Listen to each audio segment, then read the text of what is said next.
ഖുർആൻ പഠന പരമ്പരയിലെ അടുത്ത അധ്യായത്തിലേക്ക് കടക്കുകയാണ്. ഖുർആനിലെ 28-ാമത്തെ അധ്യായം സൂറത്തുൽ ഖസസ് ആണ് ഇന്ന് ചർച്ചയ്ക്കെടുക്കുന്നത്.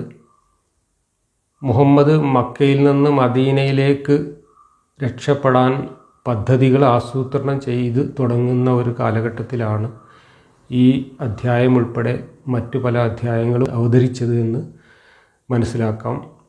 ഈ അധ്യായത്തിൽ ചില വാക്യങ്ങൾ മുഹമ്മദ് മദീനയിലേക്ക് പോകുന്ന യാത്രക്കിടെ ഒരു പ്രത്യേക പശ്ചാത്തലത്തിൽ അവതരിച്ചതാണ് എന്നൊക്കെ വ്യാഖ്യാനങ്ങളിൽ കാണുന്നുണ്ട്.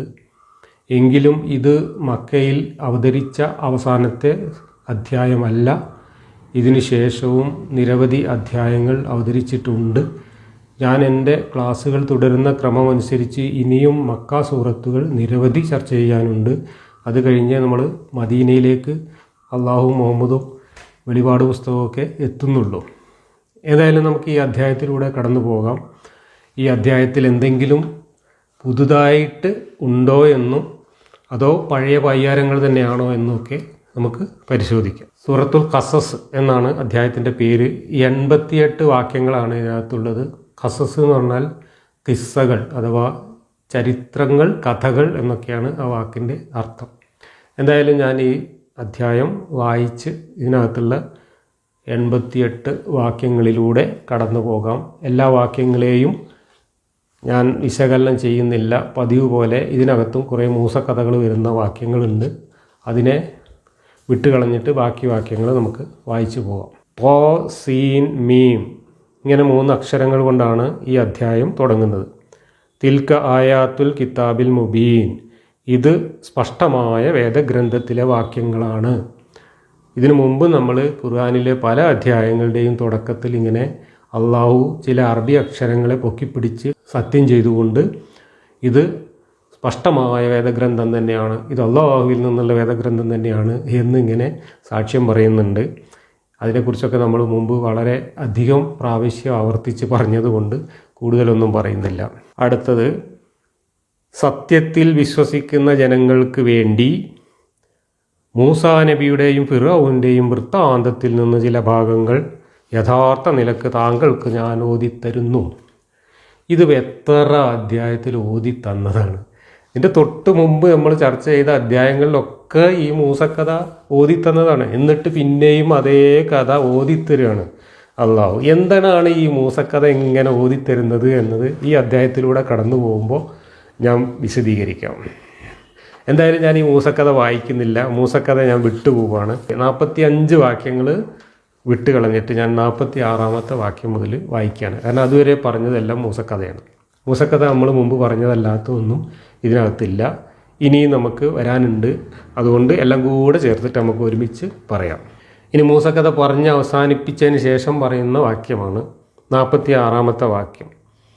തൂർ പർവ്വതത്തിൻ്റെ പാർശ്വത്തിൽ മൂസായെ നാം വിളിച്ചപ്പോഴും താങ്കൾ ഉണ്ടായിരുന്നില്ല. പക്ഷേ താങ്കളുടെ രക്ഷിതാവിങ്കിൽ നിന്നുള്ള വമ്പിച്ച അനുഗ്രഹം മൂലം മുമ്പ് ഒരു താക്കീതുകാരനും ചെന്നിട്ടില്ലാത്ത ഒരു ജനതയെ താങ്കൾ താക്കീത് ചെയ്യാൻ വേണ്ടിയാണത്. അവർ ഉറ്റാലോചിക്കുവാനായിട്ടാണ്. അടുത്ത വാക്യം കൂടെ വായിക്കാം. തങ്ങൾ മുമ്പ് ചെയ്ത തെറ്റുകളുടെ ഫലമായി അവർക്ക് വല്ല ശിക്ഷയും ബാധിക്കുകയും അപ്പോൾ ഞങ്ങളുടെ രക്ഷിതാവേ, എന്തുകൊണ്ട് നീ ഞങ്ങൾക്കൊരു റസൂലിനെ അയച്ചു തന്നില്ല? എങ്കിൽ ഞങ്ങൾ നിന്റെ ലക്ഷ്യങ്ങളെ പിൻപറ്റുകയും സത്യവിശ്വാസികളിൽ പെട്ടവരാകുകയും ചെയ്യുമായിരുന്നല്ലോ എന്നവർ പറഞ്ഞേക്കുകയും ചെയ്യുകയില്ലായിരുന്നെങ്കിൽ. ഈ ഒരു 2 വാക്യം, ഈ ഇപ്പോൾ വായിച്ച വാക്യത്തിന് അവസാനം ഈ ഇല്ലായിരുന്നെങ്കിൽ എന്ന് പറഞ്ഞാൽ അപൂർണമായി നിൽക്കുകയാണ്. അവിടെ ബാക്കി നാട്ടുകാർ ബ്രാക്കറ്റ് ഇട്ട് കൊടുത്തിട്ടുണ്ട്. ഇല്ലായിരുന്നെങ്കിൽ താങ്കളെ നാം അവരിലേക്ക് അയക്കുമായിരുന്നില്ല എന്ന് ചേർത്തിട്ടുണ്ട്. അങ്ങനെയാണ് ആ വാക്യത്തിന് അർത്ഥപൂർണത ഉണ്ടാക്കിയിരിക്കുന്നത്. എന്താണ് ഈ 2 വാക്യങ്ങളിലൂടെ ഉദ്ദേശിക്കുന്നത്? അതായത് മുഹമ്മദിനെ മക്കയിൽ ഒരു താക്കീതുകാരനായിട്ട് അല്ലെങ്കിൽ ഒരു ദൂതനായിട്ട് അയക്കേണ്ട യാതൊരു ആവശ്യവുമില്ല, അങ്ങനെ ഒരു ദൂതനെ അയക്കേണ്ട യാതൊരു പ്രസക്തിയും ഇല്ല എന്ന വാദം മക്കക്കാർ മുഹമ്മദിൻ്റെ മുമ്പിൽ യുക്തിയുക്തമായിട്ട് ഉന്നയിച്ചിട്ടുണ്ട്. അപ്പോൾ ആ വാദത്തിന്, ആ ഒരു വിമർശനത്തിന് നൽകുന്ന മറുപടിയാണിത്. എന്തിനാണ് ഇപ്പോൾ മുഹമ്മദിനെ ഇവിടെ ഒരു താക്കീതുകാരനായിട്ട് ഈ മക്കയിൽ അവതരിപ്പിച്ചിരിക്കുന്നത് എന്ന അവരുടെ ചോദ്യത്തിനുള്ള ഉത്തരമാണിത്. അവിടെയുള്ള ഏറ്റവും വലിയ തമാശ എന്താണെന്ന് വെച്ചാൽ, മുഹമ്മദ് പറഞ്ഞ കഥകളനുസരിച്ച് തന്നെ മുഹമ്മദിൻ്റെ പ്രവാചകത്വം അപ്രസക്തവും അനാവശ്യവുമാണ് എന്ന് തെളിയിക്കപ്പെടുന്നുണ്ട്. അതുകൊണ്ടാണ് അതിനെ അവർ ചോദ്യം ചെയ്തത്. അതിന് മറുപടിയായിട്ട് പറഞ്ഞ കാര്യങ്ങളാണിത്. ഈ പറഞ്ഞ മറുപടി തന്നെ മുഹമ്മദ് പറഞ്ഞ എല്ലാ കഥകൾക്കും മുഹമ്മദിലൂടെ അവതരിപ്പിക്കപ്പെടുന്ന ഇസ്ലാമിൻ്റെ അടിസ്ഥാന കഥകൾക്കും വിരുദ്ധമാണ്. എന്നുവെച്ചാൽ പരസ്പര വിരുദ്ധമായിട്ടുള്ള സെൽഫ് കോൺട്രഡിക്ടറി ആയിട്ടുള്ള ഒരു വാദമാണ് ഇവിടെ അവതരിപ്പിച്ചിട്ടുള്ളത്. അതെങ്ങനെയെന്ന് ഞാൻ വിശദീകരിക്കാം. മുമ്പ് താക്കീതുകാർ വരാത്ത ഒരു ജനതയായതുകൊണ്ട് താക്കീതുകാരനെ അയക്കുക എന്നുള്ളത് അനിവാര്യമായതുകൊണ്ട് മക്കയിൽ ഒരു താക്കീതുകാരനെ അയച്ചു എന്നാണ് മുഹമ്മദ് ഇവിടെ പറയാൻ ശ്രമിക്കുന്നത്. എന്നാൽ ഈ പറഞ്ഞതിനകത്ത് ഒരു വലിയ അബദ്ധമുണ്ട്. മക്കയിൽ മുമ്പ് താക്കീതുകാരൻ വന്നിട്ടുണ്ട്. മക്കയിൽ റസൂലായിട്ട് തന്നെ രണ്ടുപേരും ഒരുമിച്ച് വന്നിട്ടുണ്ട്. മുഹമ്മദ് പറഞ്ഞ കഥയനുസരിച്ച്. മുഹമ്മദ് ആ കഥ അന്ന് അവിടെ പറഞ്ഞിരുന്നോ അതോ പിന്നീട് പറഞ്ഞതാണോ എന്നുള്ളത് വ്യക്തമല്ല. എന്തായാലും ഇബ്രാഹിം എന്ന് പറയുന്ന ഒരു താക്കീതുകാരനും ഇബ്രാഹിമിൻ്റെ മകനായ ഇസ്മായിൽ എന്ന് പറയുന്ന രണ്ടാമത്തെ താക്കീതുകാരനും ഒരുമിച്ച് മക്കയിൽ വരികയും അവരവിടെ തൗഹീദിന് വേണ്ടിയിട്ട് ഒരു ആലയം പണിതു പോവുകയും ചെയ്തു എന്ന കഥ ഈ മുഹമ്മദ് തന്നെ ഈ ഖുറാനിൽ കൂടെയും ഹദീസിൽ കൂടെയും പറഞ്ഞിട്ടുണ്ട്. അപ്പോൾ താക്കീതുകാരൻ വരാത്ത ഒരു ജനതയാണോ മക്കയിലുള്ളത്? അല്ല. തൗഹീദിൻ്റെ ആരാധനാ കേന്ദ്രം തന്നെ സ്ഥാപിച്ചു പോയ നാടാണ് മക്ക. ആ മക്കയിൽ തൗഹീദിൻ്റെ സന്ദേശം പറയാൻ പിന്നെ ഒരു താക്കീതുകാരൻ വരാത്ത കാരണം കൊണ്ട് പിന്നെ ഒരു താക്കീതുകാരൻ അയച്ചു എന്ന് പറയുന്നത് പരസ്പര വിരുദ്ധമായിട്ടുള്ള കാര്യമാണ്. ഇനി റസൂലിൻ്റെ കാര്യം അവിടെ നിൽക്കട്ടെ. റസൂലുമാരെ അവതരിപ്പിച്ച നാടുകളിൽ മാത്രമാണോ ഈ ദൈവത്തിൻ്റെ ഈ താക്കീത് എത്തുക? അങ്ങനെയാണെങ്കിൽ ലോകത്ത് എത്രയോ നാടുകളിൽ എത്രയോ കാലമായിട്ട് താക്കീതുകാരും വന്നിട്ടില്ല. താക്കീതുകാർ വരാത്ത ആൾക്കാരൊക്കെ ദൈവത്തിൻ്റെ സന്ദേശം എങ്ങനെയാണ് മനസ്സിലാക്കിയത്? അല്ലെങ്കിൽ ദൈവത്തിൻ്റെ സന്ദേശം എങ്ങനെയാണ് മനസ്സിലാക്കുക? അപ്പോൾ ഈ പറയുന്ന കഥ അവിടെ എല്ലാം പൊളിയാണ്. മക്കയിലും മദീനയിലും ചുറ്റുപാടുമുള്ള ആളുകൾ അവരുടെ ഇടയിൽ മുഹമ്മദ് പറഞ്ഞ കഥ അനുസരിച്ച് തന്നെ താക്കീത് പുസ്തകങ്ങളുമായിട്ട് താമസിച്ചിരുന്നു. വേദഗ്രന്ഥങ്ങൾ പഠിച്ച ആളുകൾ മക്കയിൽ തന്നെ ഉണ്ടായിരുന്നു. മുഹമ്മദിൻ്റെ കുടുംബത്തിൽ തന്നെ ഉണ്ടായിരുന്നു. ഖദീജയുടെ അമ്മാവനായിട്ടുള്ള വറക്കത്ത് ബിൻ നൗഫൽ വേദഗ്രന്ഥം പഠിച്ച് അത് അറബി ഭാഷയിലേക്ക് ട്രാൻസ്ലേറ്റ് ചെയ്തുകൊണ്ടിരിക്കുന്ന ആളായിരുന്നു. അതുപോലെ മുഹമ്മദിന് ഈ കഥകൾ, ഈ മൂസക്കഥ എല്ലാം പറഞ്ഞു കൊടുത്ത ജൂതന്മാരും ക്രിസ്ത്യാനികളും ഒക്കെ മക്കയിലും പരിസരത്തും താമസിച്ചിരുന്നു. അവരിൽ നിന്നാണ് മുഹമ്മദിന് ഈ കഥയെല്ലാം കിട്ടിയത്. അപ്പോൾ ആ ദൈവത്തിൻ്റെ താക്കീത് പുസ്തകം അറിയാത്തവരോ താക്കീത് സന്ദേശത്തെക്കുറിച്ച് അറിഞ്ഞിട്ടോ കേട്ടിട്ടില്ലാത്തവരോ ആയിരുന്നു മക്കക്കാരെന്ന് പറയുന്നത് ഈ പറയുന്ന കഥയുമായിട്ട് പൊരുത്തപ്പെടുന്നതല്ല. കാരണം ജൂതന്മാരുടെ വേദപുസ്തകം മക്കക്കാർക്ക് പരിചയമുണ്ട്, ക്രിസ്ത്യാനികളുടെ വേദപുസ്തകം മക്കക്കാർക്ക് പരിചയമുണ്ട്. അതുകൊണ്ടാണ് ആ വേദപുസ്തകത്തിലുള്ള കഥകളെല്ലാം മുഹമ്മദ് പറഞ്ഞപ്പോൾ അവർ അസാത്തീറുൽ അവ്വലീൻ, പൂർവീകരുടെ കെട്ടുകഥകൾ എന്ന് പറഞ്ഞുകൊണ്ട് മുഹമ്മദിനെ പരിഹസിച്ചത്. അപ്പോൾ ഒരു താക്കീതുകാരനെ കുറിച്ചും യാതൊരു വിവരവുമില്ലാത്ത ഒരു നാടായിരുന്നു മക്ക എന്ന മുഹമ്മദിൻ്റെ വാദം മുഹമ്മദ് തന്നെ പറഞ്ഞ കഥകൾക്ക് വിരുദ്ധമാണ്. അതുകൊണ്ട് തന്നെ ഈ വൈരുദ്ധ്യങ്ങളെല്ലാം ചൂണ്ടിക്കാണിച്ചുകൊണ്ട് തന്നെ അന്നത്തെ മക്കക്കാർ മുഹമ്മദിനെ ചോദ്യം ചെയ്തിട്ടുണ്ട്. മുഹമ്മദിൻ്റെ പ്രവാചകത്വത്തിൻ്റെ പ്രസക്തിയെ തന്നെ ചോദ്യം ചെയ്തിട്ടുണ്ട്. അതിന് മുഹമ്മദ് കൊടുക്കുന്ന മറുപടിയാണിത്. താക്കീതുകാരനൊന്നും വന്നിട്ടില്ലാത്ത ഒരു നാട്ടിൽ താക്കീതുകാരനെ അയക്കുക എന്നുള്ളത് അള്ളാഹുവിൻ്റെ സ്ഥിരം പതിവാണ്. അങ്ങനെയാണ് മൂപ്പരെ അവിടെ താക്കീതുകാരനാക്കി പറഞ്ഞയച്ചത് എന്നാണ്. ഇനി ഈ കഥയിലുള്ള മറ്റൊരു വൈരുദ്ധ്യം കൂടെ പറഞ്ഞുതരാം. ഈ കഥ അനുസരിച്ചാണെങ്കിൽ 14 നൂറ്റാണ്ട് മുമ്പ് മക്കയിൽ താക്കീതുകാരനില്ലാത്ത കുറവ് പരിഹരിക്കാൻ വേണ്ടിയിട്ട് പറഞ്ഞയച്ച ഒരു താക്കീതുകാരനായിരുന്നു മുഹമ്മദ് എങ്കിൽ ആ മക്കയ്ക്ക് പുറത്തുള്ള ഏതെങ്കിലും നാട്ടിൽ ഈ താക്കീതുകാരനെ കൊണ്ട് എന്തെങ്കിലും പ്രയോജനമുണ്ടോ? കാരണം അവർക്കൊന്നും ഈ താക്കീതുകാരനെ നേരിട്ട് കിട്ടിയിട്ടില്ല. താക്കീതുകാരൻ പറഞ്ഞ പുസ്തകം അല്ലെങ്കിൽ താക്കീതുകാരൻ പറഞ്ഞ വെളിപാടുകൾ പുസ്തകങ്ങളാക്കിയിട്ട് അത് ആൾക്കാർ കാണാപ്പാഠം പഠിച്ചിട്ട് അത് നാനാഭാഗത്തേക്ക് എത്തിച്ചുകൊണ്ടാണ് മുഹമ്മദിൻ്റെ ഈ താക്കീത് ഗ്രന്ഥം ലോകത്തിൻ്റെ നാനാഭാഗത്തേക്കും പിന്നീട് എത്തിക്കാൻ ശ്രമിച്ചത്. അങ്ങനെയാണെങ്കിൽ ആ കാലഘട്ടത്തിൽ പോലും ഈ മുഹമ്മദിൻ്റെ താക്കീത് എത്താത്ത എത്രയോ സ്ഥലങ്ങളുണ്ടായിരുന്നു. ലോകത്ത്. അവിടെയൊക്കെ താക്കീതുകാരൻ അറിഞ്ഞിട്ടില്ല, വന്നിട്ടില്ല എന്ന കാരണം കൊണ്ട് വേറെ താക്കീതുകാരനെ അയക്കേണ്ടതല്ലേ? ഇന്ത്യയിൽ താക്കീതുകാരനെ അയച്ചിരുന്നോ? മുഹമ്മദിൻ്റെ കാലത്തോ മുഹമ്മദിൻ്റെ തൊട്ട് മുമ്പുള്ള കാലത്തോ പോട്ടെ, ഈ ആദം നബി മുതൽ മുഹമ്മദ് നബി വരെയുള്ള റസൂലുമാരുടെ കാലത്ത് 1,00,000-ൽ പരം റസൂലുമാർ വന്നു എന്ന് പറയുന്ന ഈ കഥയനുസരിച്ച് ഇന്ത്യ പോലുള്ള രാജ്യങ്ങളിൽ വളരെ പുരാതനമായിട്ടുള്ള നാഗരികതയും സംസ്കാരവും നിലനിന്നിരുന്ന ഈ രാജ്യങ്ങളിൽ ഇതേ താക്കീതുകാരെ കാണണ്ടേ? ഒരു ഫോസിൽ കാണിച്ചു തരാൻ പറ്റുമോ? ഈ കഥ, ആദമിൻ്റെ കഥയും മൂസയുടെ കഥയും ഈസയുടെ കഥയും എബ്രഹാമിൻ്റെ കഥയും ഒക്കെ പറഞ്ഞുകൊണ്ട് അള്ളാഹു എന്ന ഒരു ദൈവത്തെക്കുറിച്ച് പറഞ്ഞുകൊണ്ടുള്ള ഏതെങ്കിലും ഒരു കഥാപുസ്തകം ഇന്ത്യയിൽ നിങ്ങൾക്ക് കാണിച്ചു തരാൻ പറ്റുമോ? മുഹമ്മദിൻ്റെ മുമ്പോ മുഹമ്മദിന് ശേഷമോ? മുഹമ്മദിൻ്റെ കഥയല്ലാതെ വേറെ കഥ വിടണ്ടോ? അപ്പോൾ പിന്നെ ഈ മുഹമ്മദിനെ മക്കയിൽ മക്കാർക്ക് താക്കീത് കൊടുക്കാൻ വേണ്ടിയിട്ട് പറഞ്ഞയച്ചു എന്ന് പറയുന്ന സാധനം നമുക്കൊക്കെ എങ്ങനെയാണ് ബാധകമാകുന്നത്? ഇനി 1400 കൊല്ലം കഴിഞ്ഞു മുഹമ്മദ് ജീവിച്ച് മരിച്ചു പോയിട്ട് നമുക്കൊരു താക്കീതുകാരനെയും കിട്ടിയിട്ടില്ല. പിന്നെ നമ്മുടെ കയ്യിൽ എന്താ ഉള്ളത്? ഈ കഥ അനുസരിച്ച് മുഹമ്മദ് മക്കയിലെ ആൾക്കാർക്ക് പറഞ്ഞു കൊടുത്ത കാര്യങ്ങൾ, വെളിപാടായി പറഞ്ഞു കൊടുത്ത കാര്യങ്ങൾ പുസ്തക രൂപത്തിലാക്കി ആരൊക്കെയോ ഏലൊക്കെയോ പ്രചരിപ്പിച്ച് ആ പുസ്തകത്തിൻ്റെ കോപ്പിയാണ് ഇന്നിപ്പോൾ നമ്മുടെ കയ്യിലുള്ളത്. മുഹമ്മദ് പറഞ്ഞ ഈ ന്യായമനുസരിച്ച് നമുക്കത് പോരല്ലോ, നമുക്ക് താക്കീതുകാരൻ വേണ്ടേ? നേരിട്ട് താക്കീതുകാരൻ വന്നെങ്കിലേ ആൾക്കാർക്ക് കാര്യങ്ങൾ മനസ്സിലാവുള്ളൂ എന്നാണല്ലോ ഇപ്പോൾ ഇവിടെ പറയുന്നത്. അതുകൊണ്ട് മുഹമ്മദിനെ അവിടെ അയച്ചു എന്നാണ് പറയുന്നത്. എന്നാൽ നമുക്കിന്ന് താക്കീതുകാരനൊന്നുമില്ല, മുഹമ്മദിൻ്റെ പുസ്തകം വെച്ചിട്ട് നമുക്ക് ഈ താക്കീതൊക്കെ മനസ്സിലാക്കാൻ കഴിയും എന്നതുകൊണ്ട് മുഹമ്മദിന് ശേഷം ലോകത്തെവിടെ ഒരു ദൂതനും താക്കീതുകാരനും വേണ്ട എന്നും ഇവർ പറയുന്നു. അങ്ങനെയാണെങ്കിൽ മുഹമ്മദ് മക്കയിൽ ഒരു താക്കീതുകാരനായി വരേണ്ട ഒരു കാര്യമില്ല എന്നുള്ളത് മക്കക്കാർ പറഞ്ഞത് ശരിയാണ്. കാരണം അതിനു മുമ്പത്തെ പ്രവാചകന്മാരെക്കുറിച്ച്, അവരുടെ താക്കീതുകളെക്കുറിച്ച്, അവരുടെ കിതാബുകളെക്കുറിച്ച് മക്കക്കാർക്ക് അറിയാമായിരുന്നു.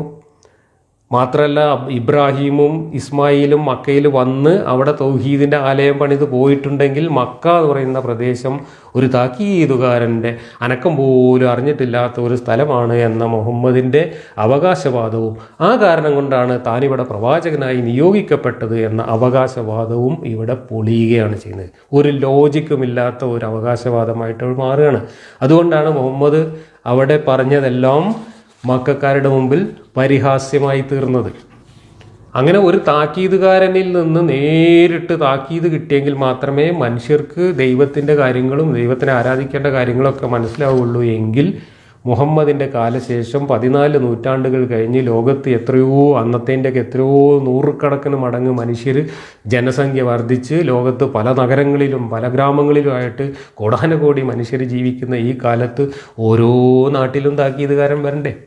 അങ്ങനെ താക്കീതുകാരൻ വരികയാണെങ്കിൽ താക്കീതുകാരെ കൊണ്ട് തട്ടിത്തടഞ്ഞിട്ട് ലോകത്തെവിടെയും നടക്കാൻ പറ്റില്ലല്ലോ. പിന്നെ ഈ മുഹമ്മദിന് മക്ക എന്ന് പറയുന്ന ഒരു നാട്ടിൻപുറത്ത് ഒരു ചെറിയൊരു പ്രദേശത്ത് മാത്രം മുഹമ്മദിനെ അയക്കാൻ മാത്രം ഒരു താക്കീതുകാരൻ അനിവാര്യമായി എന്ന വാദത്തിന് എന്ത് പ്രസക്തിയാണുള്ളത്? ഇവിടെ ഈ 47-ാം വാക്യത്തിൽ തങ്ങൾ മുമ്പ് ചെയ്ത തെറ്റുകളുടെ ഫലമായി അവർക്ക് വല്ല ശിക്ഷയും ബാധിക്കുകയും അപ്പോൾ ഞങ്ങളുടെ രക്ഷിതാവേ, എന്തുകൊണ്ട് നീ ഞങ്ങൾക്കൊരു റസൂലിനെ അയച്ചു തന്നില്ല? എങ്കിൽ ഞങ്ങൾ നിന്റെ ലക്ഷ്യങ്ങളെ പിൻപറ്റുകയും സത്യവിശ്വാസികളിൽ പെട്ടവരാവുകയും ചെയ്യുമായിരുന്നല്ലോ എന്നവർ പറഞ്ഞേക്കുകയും ചെയ്യില്ലായിരുന്നെങ്കിൽ ഞാൻ താങ്കളെ അവരിലേക്ക് അയക്കുമായിരുന്നില്ല എന്നാണ്. അതേ ന്യായമനുസരിച്ച് മുഹമ്മദിന് ശേഷം എല്ലാ നാട്ടിൻപുറത്തും എല്ലാ നഗരങ്ങളിലും താക്കീതുകാരൻ വരണ്ടേ? കാരണം അവിടെയുള്ള ആളുകൾക്കൊക്കെ പറയാമല്ലോ, ഇതേ കാര്യം അവർക്കൊക്കെ പറയാമല്ലോ, ഞങ്ങൾക്ക് താക്കീതുകാരൻ വന്നിട്ടില്ല, അതുകൊണ്ടാണ് ഞങ്ങൾ പഴച്ചു പോയത്, രക്ഷിതാവേ ഞങ്ങൾക്ക് എന്താണ് ഈ താക്കീതുകാരനെ അയക്കാതിരുന്നത് എന്ന് ചോദിച്ചുകൊണ്ട് അവർക്കും നിഷേധിച്ചുകൂടെ? അപ്പോൾ അവരുടെ മുമ്പിൽ താക്കീതുകാരനില്ല. പിന്നെ എന്താ ഉള്ളത്? മുഹമ്മദ് കൊണ്ടുവന്ന താക്കീത് പുസ്തകമേ ഉള്ളൂ. മുഹമ്മദ് കൊണ്ടുവന്ന താക്കീത് പുസ്തകം മതി മുഹമ്മദിന് ശേഷം ലോകത്തെല്ലായിടത്തും. എങ്കിൽ മക്കയിലേക്ക് മാത്രം താക്കീതുകാരനായി അയച്ച മുഹമ്മദിൻ്റെ മക്ക താക്കീത് പുസ്തകം ലോകത്തെല്ലാവർക്കും പരിപൂർണമായിട്ടും പര്യാപ്തമാണെങ്കിൽ പിന്നെ മുഹമ്മദിൻ്റെ ആവശ്യം എന്താണ്? മുഹമ്മദിൻ്റെ മുമ്പ് 1,00,000-ൽ പരം കിതാബുകൾ അള്ളാഹു കൊടുത്തയച്ചിട്ടില്ലേ? ആ കിതാബുകളൊക്കെ മക്കയിൽ തന്നെ ഇല്ലേ? ആ കിതാബ് പഠിച്ച ആൾക്കാർ അവിടെ ഇല്ലേ? ആ ആൾക്കാർ ആ സന്ദേശം ഈ മക്കാരെ അറിയിച്ചാൽ പോരെ. പിന്നെ എന്തിനാ അവിടെ ഒരു താക്കീതുകാരനായിട്ട് ഒരു റസൂല്? അവിടെയുള്ള ആൾക്കാർ വറക്കത്ത് ബിൻ നൗഫലിനും അതുപോലെ സൽമാനും ജബറിനും ഒക്കെ അറിയാവുന്ന ഈ വേദഗ്രന്ഥങ്ങളിലെ കാര്യങ്ങൾ അവർ പറഞ്ഞു കൊടുത്താൽ പോരെ മക്കാർക്ക്? അവർക്ക് അറിയാമായിരുന്നല്ലോ. മക്കാർ പറഞ്ഞതുകൊണ്ടാണല്ലോ ഈ കഥയെല്ലാം അവർ മനസ്സിലാക്കിയത്. അവർ മനസ്സിലാക്കിയ കഥ തന്നെയല്ലേ മുഹമ്മദ് ആവർത്തിച്ചത്. അപ്പോൾ പിന്നെ ഈ പറയുന്ന ന്യായം എന്ത് ന്യായമാണ്? ഇനി ഈ വാദം പറഞ്ഞുകൊണ്ട് ഞങ്ങൾ താക്കീതുകാരൻ വന്നിരുന്നെങ്കിൽ, ഒരു റസൂല് വന്നിരുന്നെങ്കിൽ ഞങ്ങൾ വഴി വെച്ച് പോകില്ലായിരുന്നല്ലോ എന്ന് പരലോകത്ത് പറയുമായിരുന്നു എന്ന കാരണം കൊണ്ടാണ് താക്കീതുകാരൻ വന്നതെങ്കിൽ, അതേ ന്യായം പറഞ്ഞുകൊണ്ട് മുഹമ്മദിന് ശേഷവും എല്ലാ നൂറ്റാണ്ടുകളിലും ലോകത്തെ എല്ലാ പ്രദേശങ്ങളിലും അവരവരുടേതായ ഭാഷയിൽ 10,000-കണക്കിന് താക്കീതുകാർ വരേണ്ടതായിരുന്നു. അപ്പോൾ അതൊന്നും ബാധകമല്ല. മുഹമ്മദിന് മക്കയിൽ അവതരിക്കാൻ മാത്രം ഒരു യുക്തി, ബാക്കി മുഹമ്മദിൻ്റെ താക്കീത് ഒഴിച്ച് ബാക്കി എല്ലാ താക്കീതുകളും വേറൊരു യുക്തി. അതെന്ത് ന്യായമാണ്? 48-ാം വാക്യം. അങ്ങനെ നമ്മുടെ അടുത്തു നിന്ന് സത്യം വന്നു കിട്ടിയപ്പോൾ അവർ പറയുകയാണ്, മൂസാക്കു നൽകപ്പെട്ടതുപോലെ ഉള്ളത് ഇയാൾക്ക് നൽകപ്പെടാത്തത് എന്താണ്? ഇതിനു മുമ്പ് മൂസാക്ക് നൽകപ്പെട്ടതിനെ അവർ നിഷേധിച്ചില്ലേ? അവർ പറഞ്ഞു, ഇത് രണ്ടും പരസ്പരം പിന്തുണ നൽകുന്ന രണ്ട് ജാലവിദ്യകളാണ്. നിശ്ചയമായും ഞങ്ങൾ ഇതെല്ലാം നിഷേധിക്കുന്നവരാണ് എന്നും അവർ പ്രഖ്യാപിച്ചു. എന്താണ് ഈ പറയുന്നതിനൊരർത്ഥമുള്ളത്? ഇവിടെ മക്കക്കാരെന്താ ചോദിച്ചത്?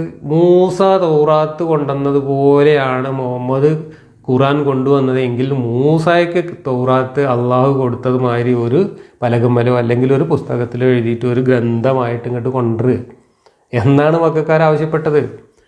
അതിനുള്ള മറുപടി എന്താണ്? അങ്ങനെ കൊണ്ടുവന്നിട്ട് ഓല് വിശ്വസിച്ചില്ല, അതുകൊണ്ടാണ് നമ്മൾ കൊണ്ടുവരാത്തത്. ഇത് മറുപടിയാവുമോ? അങ്ങനെയാണെങ്കിൽ മൂസക്ക് ഗ്രന്ഥം കിട്ടിയ കാര്യവും കഥയൊക്കെ എന്തിനാണ് മുഹമ്മദ് അവിടെ പറഞ്ഞത്? മുഹമ്മദ് ആ കഥ അവിടെ പറഞ്ഞത് കൊണ്ടല്ലേ അവർ മൂസക്ക് കിട്ടിയ മാതിരി ഒരു പുസ്തകം എന്നാ കൊണ്ടുപോവാ, അത് കാണട്ടെ എന്ന് പറഞ്ഞപ്പോൾ അതിനെന്താണ് പറഞ്ഞത്? അങ്ങനെ പുസ്തകം കൊണ്ടുവന്നിട്ടും പണ്ടുള്ളവർ നിഷേധിച്ചിട്ടുണ്ട് എന്നൊരു ന്യായം പറയുകയാണ്. ഇതൊരു മുട്ട് ന്യായമല്ലേ? അങ്ങനെ പണ്ടുള്ളവർ നിഷേധിച്ചിട്ടുണ്ടെങ്കിൽ ആ നിഷേധത്തിന് ആരാണ് കുറ്റക്കാരൻ? ഈ പുസ്തകം കൊടുത്തയച്ച ചങ്ങാതിക്ക് തലയ്ക്ക് വെളിവില്ല എന്നുള്ളതുകൊണ്ടല്ലേ അതങ്ങനെ വന്നത്. പുസ്തകം കൊടുത്തയച്ചാൽ ആ പുസ്തകം ആളുകൾക്ക് മനസ്സിലാവണ്ടേ? ആളുകൾക്കത് മനസ്സിലാവില്ലെങ്കിൽ ആളുകളത് നിരസിക്കില്ലേ?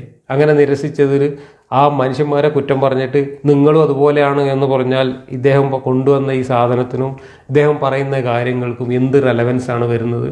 തുടർന്ന് പറയുക, എന്നാൽ അവ രണ്ടിനേക്കാളും മാർഗദർശനം നൽകുന്ന അള്ളാഹുവിങ്കിൽ നിന്നുള്ള ഒരു വേദഗ്രന്ഥം നിങ്ങൾ കൊണ്ടുവരൂ, ഞാനത് പിൻപറ്റിക്കൊള്ളാമല്ലോ നിങ്ങൾ സത്യവാദികളാണെങ്കിൽ.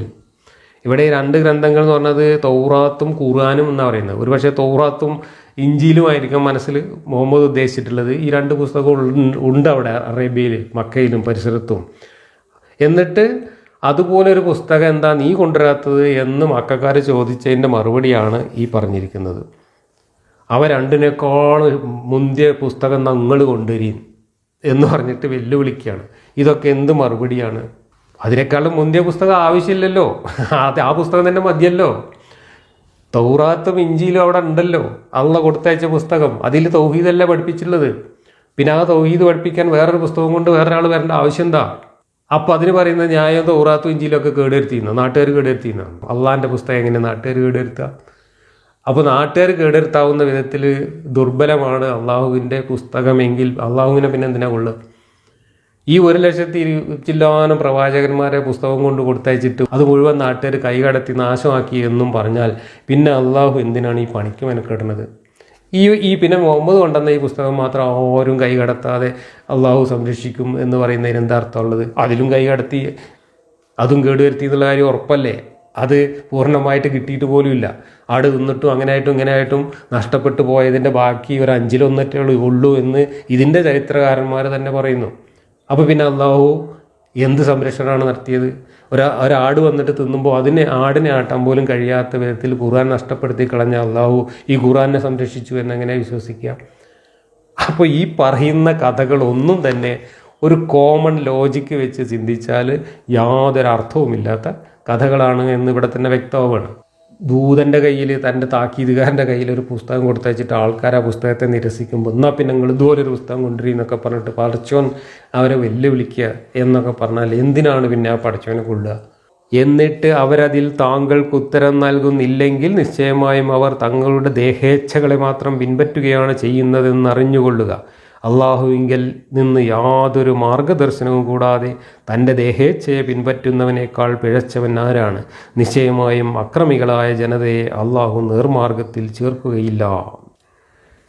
ഇതൊക്കെ അബൂജഹൽ, വലീദ് ബിൻ മുഗീറ തുടങ്ങിയിട്ടുള്ള ഖുറൈശി പ്രമാണിമാർ മുഹമ്മദിനെ ഇതുപോലെ ചോദ്യങ്ങൾ ചോദിച്ചിട്ടും വിമർശനങ്ങളും വാദങ്ങളും ഉന്നയിച്ചും വെള്ളം കുടിപ്പിച്ചപ്പോൾ അതിന് പറഞ്ഞിട്ടുള്ള യാതൊരു തലയും പാലും ഇല്ലാത്ത ഒരു മറുവാദം മാത്രമാണ് ഈ വായിച്ചത്.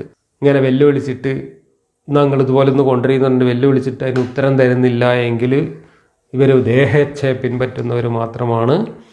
അവരെ നിശ്ചയമായും അക്രമികളായ ജനതയെ അള്ളാഹു നിർമാർഗത്തിൽ ചേർക്കുകയില്ല.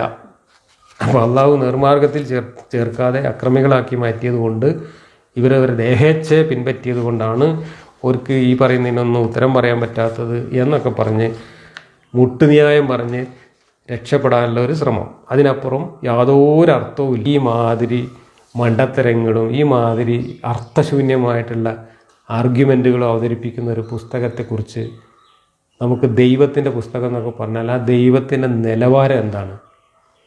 നാം അവർക്ക് ഈ വചനത്തെ ചേർത്ത് വിവരിച്ചു കൊടുക്കുക തന്നെ ചെയ്തിരിക്കുന്നു, അവർ ഉറ്റാലോചിക്കുവാൻ വേണ്ടി. അത് ഈ പറഞ്ഞ 48-ാം വാക്യത്തിൽ പറഞ്ഞതിൻ്റെ ബാക്കിയാണ്. അതായത് എന്തുകൊണ്ട് മൂസാക്ക് കിട്ടിയതുപോലെ ഒരു ഗ്രന്ഥമായിട്ട് നിനക്ക് കിട്ടിയില്ല എന്ന ചോദ്യത്തിന് ഉള്ള ഉത്തരമാണത്. അള്ളാഹു ഈ വചനത്തെ ചേർത്ത് വിവരിച്ചു കൊടുക്കുക തന്നെ ചെയ്തിരിക്കുന്നു. അപ്പോൾ മുഹമ്മദ് ഇങ്ങനെ ഓരോ സന്ദർഭത്തിലും വായി തോന്നിയത് ഓരോന്നിങ്ങനെ വിളിച്ചു പറയും.